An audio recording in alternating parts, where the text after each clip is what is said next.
Je te souhaite la bienvenue ici. Je suis Corinne Delénor, autrice de ce texte.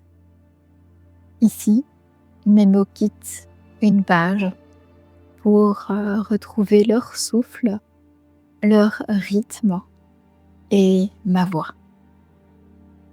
Certaines femmes passent une grande partie de leur vie à chercher leur place avec la conviction profondément ancrée qu'il existe quelque part un espace qui les attend, un lieu où elles pourront enfin cesser de se sentir en décalage, où leur manière de penser, de créer, de ressentir et d'habiter le monde deviendra soudain et parfaitement naturelle. Cette idée paraît presque évidente lorsqu'on y pense. Nous avons grandi avec elle. Il suffirait de trouver le bon métier, le bon cercle d'amis, la bonne communauté, la bonne famille d'âme, la bonne ville, parfois même la bonne époque, et alors tout s'emboîterait enfin.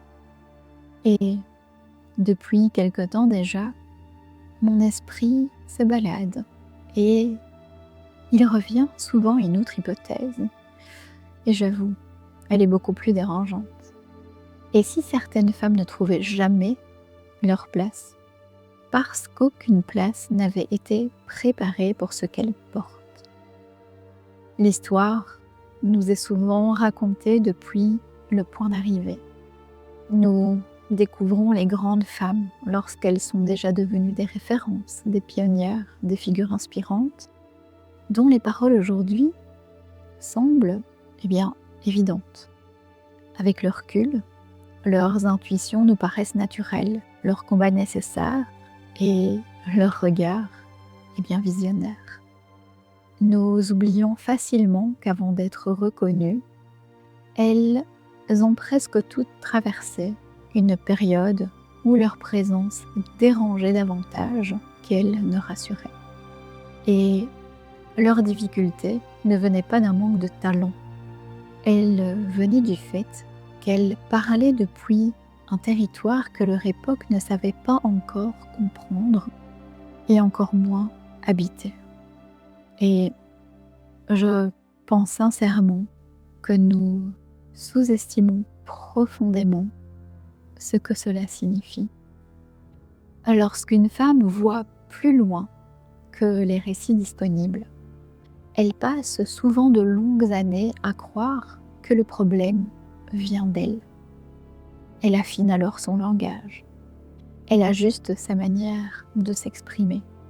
Elle réduit parfois l'amplitude de sa vision pour la rendre plus acceptable, cherchant, sans toujours s'en rendre compte, une porte d'entrée dans des structures qui n'ont pourtant jamais été conçues pour accueillir ce qu'elle est venue révéler au monde. Et c'est profondément humain de fonctionner de la sorte.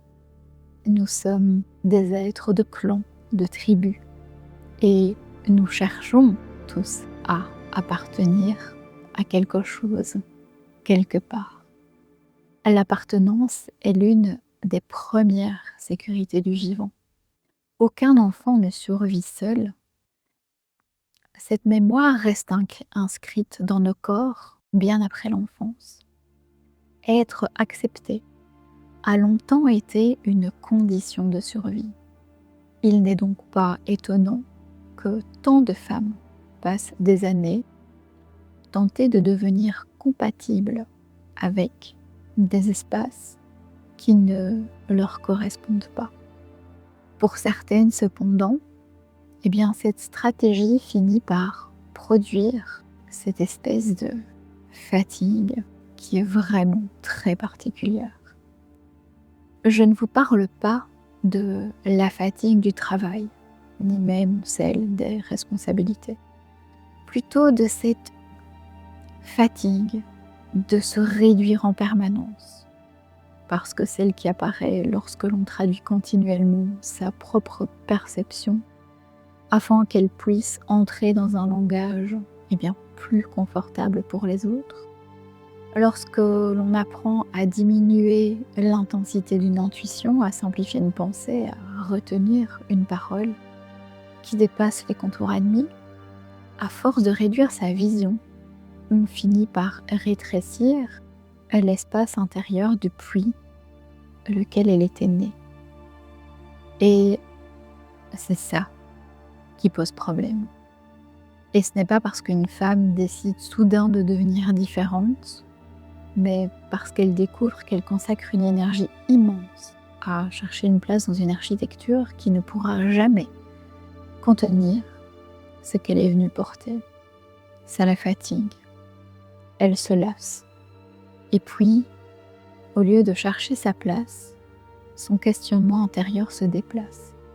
Elle cesse progressivement de chercher où entrer. Elle commence à regarder ce qui cherche à naître en elle. En réalité, en faisant cela, elle déplace sa vie entière. Les grandes bâtisseuses de conscience n'ont pas commencé par trouver une place.